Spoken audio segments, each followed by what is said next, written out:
татар ведутся бесконечные споры и дискуссии. В головах многих ученых-мужей основательно засело убеждение, что крымские татары – потомки золотоордынцев, осевших на полуострове в первой половине XIII века. Этот миф появился сразу же после аннексии Крыма России в 1783 году и после этого вошел в официальную российскую историографию, после этого перекочевал в советскую и с этого времени до сих пор тиражируется в научной литературе. Это один из ярчайших примеров, когда наука пересекается с политикой, когда историю неугодного народа умышленно замалчивают и переписывают, который по существу являлся лишь этапом многовекового сложного этногенетического процесса. Фальсификаторы за исходную точку происхождения крымских татар брали события, связанные с ордынским периодом, но на самом деле это был всего лишь этап многовекового сложного исторического процесса. Основанием для подобного утверждения послужил этноним татары, а это самое большое заблуждение. Как бы ни стремились опровергнуть автохтонность крымских татар, но факты говорят об обратном. Сегодня ряд современных исследователей находят корни крымско-татарской нации в археологических культурах бронзового и железных веков, некогда развивавшихся в Крыму. Представителями одной из таких культур, Кизил-Кубинской, являются тавры, аборигены Крымского полуострова. Именно тавры, которые известны с X века до нашей эры, стали одним из главных компонентов складывавшегося коренного народа Крыма. Общие родственные корни с таврами имеют кемерийцы, известные с X по VII век до нашей эры. В VII веке до нашей эры в Крыму появился наиболее известный в древней истории племенной союз скифы. В отличие от тавров и кемерийцев, прародиной скифов был Алтай, колыбель тюркских народов. Происходит активный процесс межэтнического взаимодействия.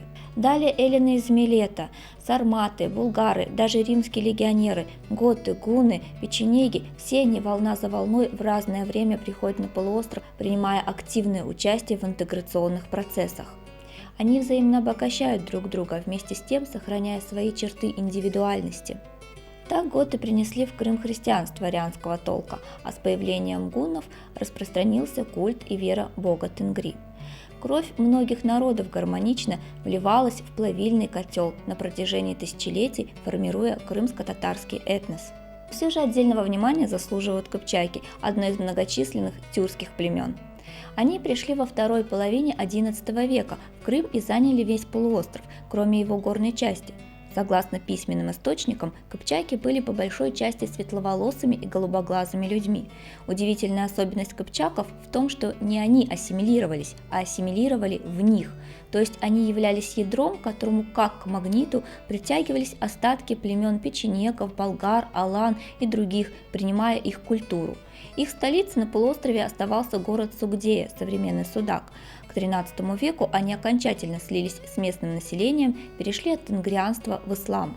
Без особых потрясений, фактически не изменив сложившуюся в начале XIII века структуру населения, без перемен в хозяйственном укладе, без разрушения крымских городов, с 1299 года полуостров входит в состав Джучьего улуса Великой Орды. С этого времени и завоеватели, и побежденные зажили мирно на крымской земле, постепенно привыкая друг к другу.